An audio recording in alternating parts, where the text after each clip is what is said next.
थक गया पढ़ पढ़ के। टाइम तो देखो क्या हो गया।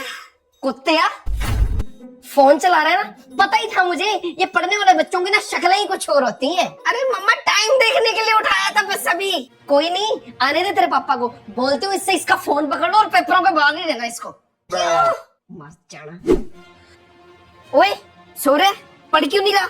अब नींद पूरी होगी तो कुछ लिख के आऊंगा पेपर में। मुझे नहीं पता, मुझे तो नींदों में भी मैथ के फॉर्मूले बोलता हुआ सुनना चाहिए। अच्छा अच्छा करके आना टीटू। और ये ले दही चीनी। ओ यार मुझे नहीं खानी, आगे इतनी टेंशन हुई पड़ी है मुझे, दही चीनी खा ले। आ गया पुत्र, किमें होया पेपर? ठीक ही हुआ है। मम्मा कहाँ गई?